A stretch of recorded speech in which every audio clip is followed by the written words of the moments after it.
So, dear important friends of Israel and all distinguished guests, I stand here tonight in front of you in proud memory of my late grandfather, Yitzchak Rabin. I would like to tell you more about my grandfather, about our foundation, and the activities we hold to commemorate his memory since that terrible night. 20 years ago, almost to the day, at the end of the rally held at the Kings of Israel Square, Prime Minister Yitzchak Rabin was assassinated by an Israeli Jew who disagreed with his political views and stands. The bloody murderer realized that the only way to stop the people's chosen route and put an end to a promising journey must include a gun. And out there, cold-blooded, at the dark, he shot him in his back to his death. Tonight, we remember Yitzchak Rabin, the leader, the warrior, the peacemaker. Rabin that wanted to give his people life. Tonight, we remember the assassination and the fragility of Israel democracy. Tonight, we remember and cherish two of our mutual values, leadership and democracy. Tonight we remember these values that will always differentiate the Jewish people and the country of Israel from other nations. Dear friends, allow me a personal view. So much has been said about Rabin, the soldier, the leader, the peacemaker. Not many spoke of the man. I was born 41 years ago as the first grandson of Israel's youngest prime minister. Throughout the first 21 years of my life, I was privileged to grow and get educated by this extraordinary person that dedicated all of his life, all of his time to the people and citizens of Israel. My grandfather struggled throughout the years for Israel's freedom and independence was in the heart of our home. It was our everything.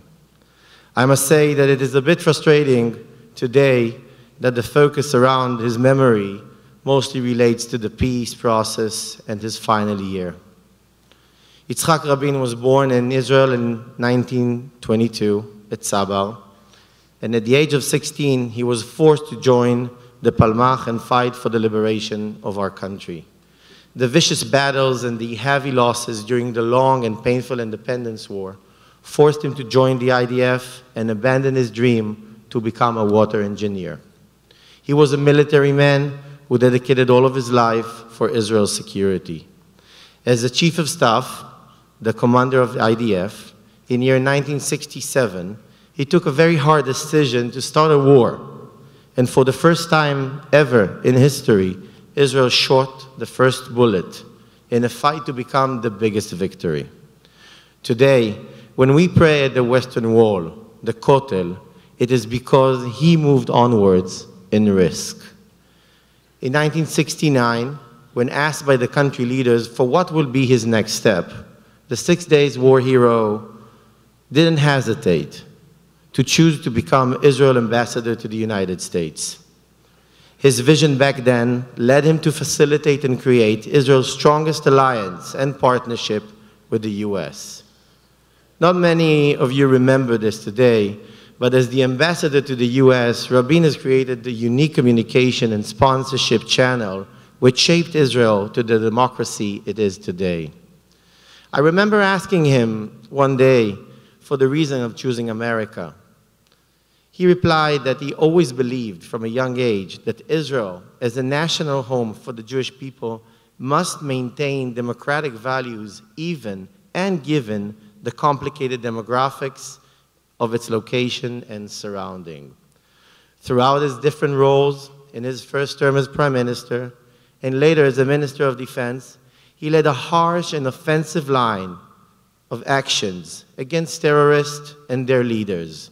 While standing firm against aggressiveness and attacks on our country, he never stopped looking for ways to allow a better future in peace. He did not believe that he should compromise by leaving behind a legacy where future is solely based on battles and wars. During his second term as Prime Minister, he raised the bar and changed the national priorities. He reached out to the periphery of Israel, to the minority communities, and tried to bring equality to the underprivileged. He believed that a just society guaranteed its existence. During his second term as Prime Minister, the education budget was doubled. Plans for new airports, highways, and infrastructure were solidified. Dear friends of Israel, today, our country is modern with virtually every convenience of any Western society, and we are this way, in part, because of the foresight my grandfather had.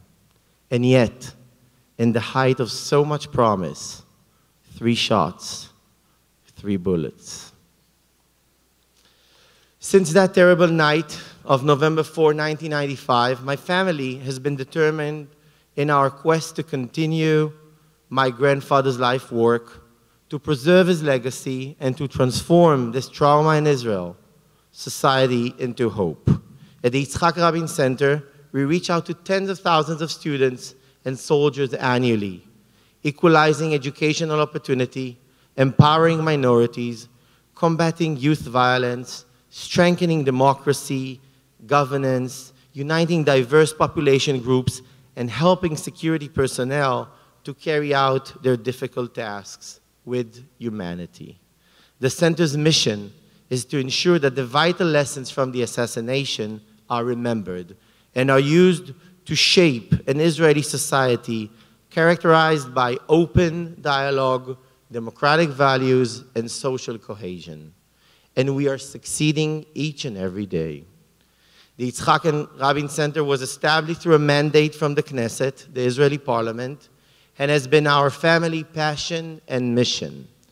For those of you who have not yet been there, I urge you today to go and see it for yourselves.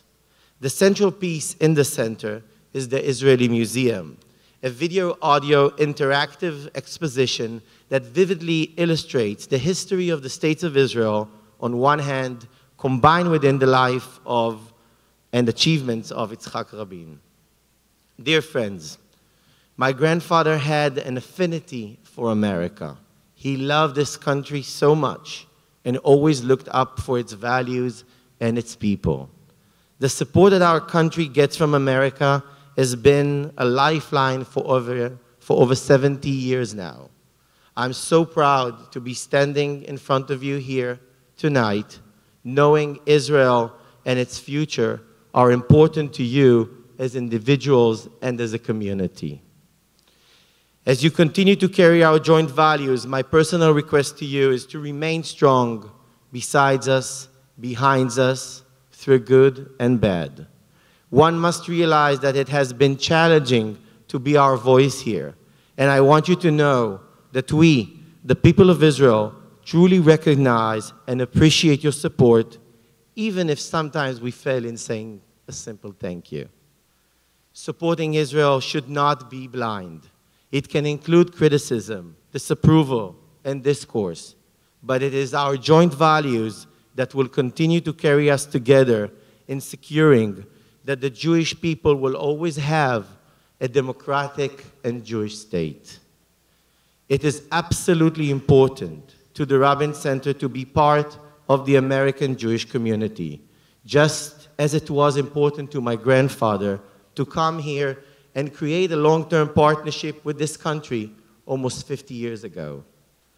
I want to see you visiting our center and see in us a place of where our mutually beneficial goals can be realized.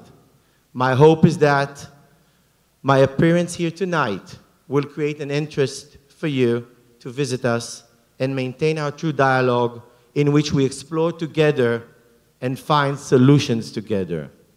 The issues Yitzchak Rabin raised 20 years ago are not unlike those you struggle with in your homes, communities, synagogues, and organizations.